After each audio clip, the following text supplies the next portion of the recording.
yang cukup mengejutkan itu perjalanan ke luar negerinya itu sangat panjang gitu ya. Karena ini bukan hanya ke satu negara. Kalau tidak salah pertama dia ke Arab Saudi, setelah itu dia ke Vatikan dan kemudian ke Perancis. Dan yang mengejutkan itu di Perancis itu katanya dia mewakili Presiden Joko Widodo. Jadi orang banyak bertanya-tanya, apa ada kerjasama dengan Pak Jokowi? Kan seharusnya Pak Jokowi tahu bahwa sedang berlangsung pansus haji dan kehadiran dari Yakut Kolil Komas itu sangat ditunggu-tunggu pada waktu itu untuk memperjelas duduk persoalannya. Tapi itu sampai masa persidangan itu berakhir pada tanggal 1 Oktober 2024 karena kan masa kerja dari DPR untuk periode 2019 sampai 2024 itu berakhir pada 1 Oktober itu. Karena setelah itu pada tanggal 20 Oktober kan sudah ada pelantikan presiden yang baru. DPR juga sudah dilantik yang baru dan kemudian presiden juga dilantik yang baru. Dan Yakul Kolil Komas itu tidak juga pulang. Ini kan tentu saja mencurigakan dan terkesan dia mengulur-ulur waktu. Ini injury time lah gitu kalau meminjam analogi sepak bola dia tidak tidak memenuhi panggilan juga dari pansus haji. Tapi kan ini kalau dia seorang menteri melakukan kunjungan ke luar negeri itu ya harus seizin presiden. Apalagi kan dikatakan bahwa kunjungan dia di Perancis kan kalau tidak salah menghadiri forum lintas agama itu mewakili Presiden Jokowi. Nah harusnya kan Presiden Jokowi tahu seperti saya sebutkan tadi dan apalagi dalam kasus ini presiden yang mendapatkan tambahan kuota itu kan Presiden Joko Widodo. Dan kalau dia tahu bahwa kemudian itu dialihkan untuk ONH Plus yang dalam hal ini adalah bisnis, ada bau duit gede di situ karena tarifnya yang sangat mahal untuk haji apalagi haji Furoda kan harusnya Jokowi itu malah segera kalau perlu dia mengganti Yakul untuk utusan dia ke Perancis supaya dia bisa menghadiri bisa hadir di dalam pansus itu. Tapi ternyata sampai masa berakhirnya masa kerja DPR, Yakul Kolil Komas itu nggak pulang juga. Karena itulah Gus Nuril, Anda tentu mungkin sebagian masih ingat ya, Gus Nuril ini dulu pada waktu eranya Presiden Abdurrahman Wahid dia yang pada waktu itu mau dijatuhkan oleh MPR itu kan dia memimpin pasukan berani mati dari Jawa Tengah dari Semarang. Nah dia sendiri itu meminta agar Yakul Kolil Komas ini segera pulang. Bahkan dia membuat video yang sangat viral beberapa waktu yang lalu diminta agar dia segera pulang, jangan jadi pengecut dan jangan bikin malu Banser dan juga Nahdlatul Ulama itu lebih luas lagi ya. Karena Yakub Kolil Komas ini kan pernah jadi pimpinan Banser, dia pimpinan Ansor ya, Banser juga kalau Banser ini kan juga pasukannya dari Ansor. Ya, dan Gus Nuril pada waktu itu mengingatkan bahwa kamu itu anaknya ulama, anaknya kiai, kakekmu juga kiai dan pamanmu juga kiai karena dia ini kan keponakan dari Kiai Mustafa Bisri. Ya jangan bikin malu. Jangan kalau memang kamu tidak korupsi segera pulang ke Indonesia dan pertanggungjawabkan itu. Tapi sampai masa persidangan DPR berakhir, Yakul Kolil Komas tidak kunjung muncul. Sampai kemudian pemerintahan berganti dan Yakul tidak lagi masuk di dalam pemerintahan. Nah, soal kasus ini bukan hanya Pansus Haji sebenarnya yang menaruh perhatian dan ingin berurusan dengan Yakul Kolil Komas. Karena kemudian sejumlah kelompok-kelompok masyarakat itu kemudian melaporkan Yakul Kolil Komas ini ke Komisi Pemberantasan Korupsi, yakni KPK. Ada waktu itu sampai 5 laporan setidaknya ya yang melaporkan kelompok masyarakat ke KPK itu. Laporan yang pertama itu diterima dari Gerakan Aktivis Mahasiswa UBK Bersatu atau GAMBU. Ini yang tadi disebutkan oleh Asep Butur Rahayu bahwa ini berdasarkan laporan dari GAMBU itu. Dan ini mereka melaporkannya pada tanggal 31 Juli 2024 dan mereka itu mendesak agar KPK memeriksa Menteri Agama Yakul Kolil Komas dan wakilnya, Wakil Menteri Agama Saiful Rahman Dasuki. Laporan kedua itu dilayangkan oleh Front Pemuda Anti Korupsi, itu pada hari Kamis tanggal 1 Agustus 2024. Dan mereka menyebut ada kejanggalan dalam pengalian kuota haji secara sepihak oleh Kementerian Agama. Laporan berikutnya datang dari mahasiswa STIMIK Jayakarta dan mereka ini membuat pengaduan ke KPK pada hari Jumat tanggal 2 Agustus 2024 dan kemudian laporan keempat dilayangkan oleh Aliansi Mahasiswa dan Pemuda untuk Keadilan Rakyat itu pada Senin 5 Agustus 2024. Sementara laporan terakhir dilayangkan oleh kelompok masyarakat yang tergabung dalam Jaringan Perempuan Indonesia JPI kepada KPK pada Selasa 6 Agustus. Jadi berturut-turut ini laporannya ya. Ya, perbaiki dulu etika kamu, cara diskusi dan memberi ruang. Ya, mari kita bahas tentang pengesahan. Dalam pengesahan undang-undang itu adalah hak di tangan presiden. Walaupun ketika sudah disetujui bersama, selama 30 hari tidak disahkan, maka undang-undang itu berlaku secara otomatis. Maka kita lihat, hak presiden untuk membatalkan tentang rancangan undang-undang perampasan aset ini sangat kuat. Ketika RUU itu sedang mau dibahas, Presiden bilang saya tidak setuju RUU ini dibahas. Maka sesuai dengan Undang-Undang Dasar 1945 pasal 20 ayat 3, RUU itu tidak bisa dibahas di masa persidangan berikutnya, artinya tidak boleh lagi dibahas. Biar paham nih. Ya. Dan yang terakhir, sedikit yang terakhir. Kalau kita lihat dari sisi bagaimana sistem legislasi kita, Presiden bisa membuat perpu. Orang akan banyak bertanya, ini pendukung Jokowi nih selalu alasannya seperti itu. Perpu itu kalau sudah dibatalkan tidak bisa lagi dibahas. Kata siapa? Dan untuk membatalkan perpu itu sangat sulit sekali. Ya, sangat sulit sekali untuk membatalkan perpu. Karena apa? Dalam pembatalan perpu sesuai dengan prosedur undang-undang, proses legislasi, dibutuhkan pengajuan RUU. Ini ada di dalam Undang-Undang Nomor 12 Tahun 2011 Pasal 52 ayat 6 dan 7. Silakan baca teman-teman. Jadi kalau RUU atau Perpu itu sudah disahkan, sulit sekali untuk dibatalkan. Karena untuk membatalkan Perpu, DPR harus mengajukan pembatalan itu melalui RUU. Sedangkan RUU itu harus persetujuan DPR. Ini yang saya katakan. Yuk. Perpu kurang kuat, harus urgent dulu. Waduh, astagfirullah. Oke, sudah cukup ya saya jelaskan. Sebentar, sedikit.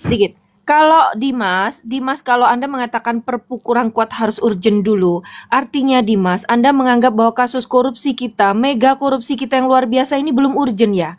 Nunggu Indonesia bangkrut dulu baru kita mau membuat perpu, begitukah? Sudah terlambat bro kalau begitu. Bayangkan korupsi yang sampai mega korupsi hampir 1.000 triliun. Kasus Pertamina, apakah itu juga belum dianggap urgent? Nunggu bagaimana lagi? Hah? Ayo cobalah berpikir. Artinya urgensi itu ya bersifat itu memang bersifat subjektif. Dan Presiden mempunyai hak untuk menerjemahkan makna urgensi itu. Kalau Presiden belum juga membuat perpu, artinya Presiden siapapun itu sama seperti Dimas, menganggap bahwa korupsi kita masih biasa-biasa saja, menganggap bahwa korupsi kita belum urgent untuk diberantas, dan itu tandanya Anda tidak pro kepada pemberantasan korupsi. Dipertanyakan itu cinta tanah air dan bangsanya Anda. Silakan Bang Farhan. Oke. Pada saat itu sudah saya jelaskan, dia ngomong tentang syarat tentang Perpu. Ada di dalam putusan MK nomor 138 garis miring PUU strip 12 Romawi garis miring 2009. Kamu tinggal lihat ada 3 alasan: kedaruratan, keterdesakan, dan kekosongan hukum. Hukum yang ada belum mencukupi. Ya, maka Perpu itu mempunyai sifat subjektif, dan subjektivitas itu tergantung Presiden. Saya sudah kasih contoh tadi ketika Jokowi membuat Perpu nomor 2 tahun 2022 tentang Omnibus Law. Kurang jelas apa lagi argumentasi saya, kurang jelas lagi apa data saya. Mas Dimas dan Bang Gibranesia, kamu boleh gak percaya sama saya, tetapi harusnya kamu buka setiap omongan data-data saya tentang undang-undang. Itu akan membuat kalian cerdas. Karena saya tidak mau mengalahkan, tetapi bagaimana sharing knowledge itu terjadi, sehingga kalian bisa memahami setiap data yang saya ajukan ini. Silakan dicek, ya. Jadi bukan kebencian membabi buta. Kamu tahu, saya tahu kalian nggak setuju dengan saya karena saya pendukung Anies, tapi minimal objektiflah, lawan dengan data, lawan dengan argumen, ya. Oke, kita ke Bang Abah. Silakan Bang Abah. Cukup ya, saya sudah terakhir ini saya membahas tentang Perpu, saya membahas tentang proses legislasi, mana yang lebih bertanggung jawab ketika undang-undang itu muncul, presiden atau legislatif. 75% ya, ketika undang-undang itu ada, maka tanggung jawab terbesar bukan di legislatif tetapi di presiden dari proses sistem legislasi di Indonesia. Karena apa? Presiden punya 5 hak, sedangkan DPR cuma 3 hak. Presiden mempunyai hak untuk membatalkan RUU yang untuk tidak dibahas lagi. Bang Abah, silakan waktunya. Ya, terima kasih ya. Assalamualaikum Bung Farhan dan teman-teman. Waalaikumsalam warahmatullahi wabarakatuh. Apa sampai mau tertidur ya dengar obrolan Bung Parlok yang gitu. Mantap saya dengarkan. Kalau kita ngelatih ini orang-orang yang Ini sebetulnya bukan pencinta-pencinta dan pendukung Pak Jokowi kayaknya. Ini bayaran kayaknya, Bung Farlo. Iya, bayaran untuk mengalihkan. Masalahnya, gayanya seperti intinya itu. kalau dia memang pendukungnya Pak Jokowi dan pendukung itu punya pemikiran yang luas, kayak Abah ini kan pendukungnya juga dari 14 sampai 19, pendukungnya Pak Jokowi, karena punya nalar yang cerdas. Karakternya seperti apa waktu dia menjabat di 2014, 19, saya kira mau berubah, ternyata makin parah. Lah, cuman Abah naik ini cuman satu ya, mau mengusulkan buat Komal-Komal, bukan anti Pak Jokowi, bukan, tapi ini mau mengkritik tentang kebijakan-kebijakan yang lalu, yang kebijakannya yang salah. Jadi saya usul, kalau memang ada kasus yang diduga, kasus itu kayak Pertamina, ini kan diduga kemarin ada rentetannya juga, diduga ke sana juga arahnya. Nah, sekarang yang lagi gencar-gencarnya sampai Pak Prabowo itu turun tangan bahwa Raja Ampat itu milik Arya Aceh. Ini mulai memanas, kita kawal ini. Dan siapa Mendagrinya dan siapa gubernur yang ada di Medan itu. Nah, kan itu. Ini arahnya nanti bakal ketemu. Lah ini kawal satu-satu, kita kawal biar ketemu. Siapa biang keroknya semua ini. Jadi yang semula Indonesia ini gemah ripah loh Jinawi, kayaknya akan dirusak oleh satu orang. Kemarin Abah diem ya, karena waktu itu Abah pencalonan dan masih mendukung Pak Prabowo Abah, dan walaupun konstitusi itu diacak-acak, Abah diem, khawatir Pak Prabowo kita kalah, kan seperti itu. Akhirnya sebetulnya walaupun tanpa Gibran, Pak Prabowo tetap di atas sebetulnya yang diinginkan Abah kemarin ya, Bung Farlo pasti tahu, Pak Prabowo itu bersanding dengan Pak Anies sebetulnya.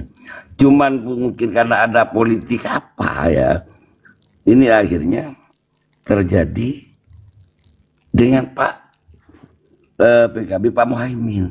Setelah politik itu terjadi lagi, akhirnya Pak Muhaimin ditinggal juga, akhirnya Pak Gibran yang masuk. Ini karena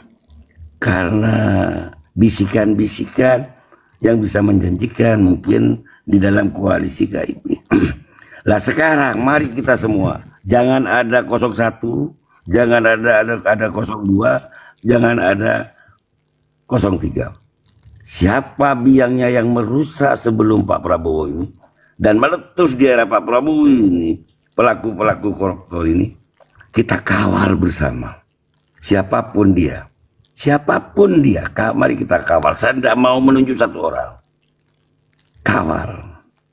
Siapapun presiden-presiden sebelumnya yang mau menghancurkan Republik ini, kita kawal. Kita bareng-bareng kawal. Hanya itu yang mau saya sampaikan, Bung Farlo. Oke, siap. Terima kasih Abah, keren. Ya. Dimas, saya nggak mau nanggapin lagi ya. Silakan naik, waktu Anda ada. Saya sudah beri ruang ya. Saya tidak mau memaksakan. Ibaratnya saya memberikan seekor monyet itu buah pisang ya. Satunya lagi saya kasih uang. Maka buah pisang itu yang diambil karena kemampuannya hanyalah untuk perut.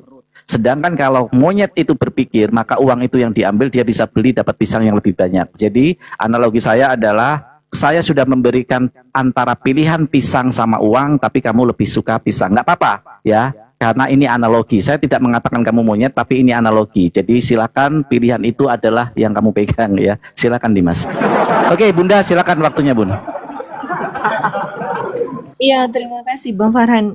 Menarik ya, sekaligus juga membantah Pak Dimas plus Gibranesia 05 yang tanda petik tidak mau presiden disalahkan jika pemberantasan korupsi itu dirasa tidak berjalan dengan baik gitu ya. Nah, ada satu hal, izin berbicara ya, dari hasil saya membaca, sekali lagi hasil kita membaca, saya membaca.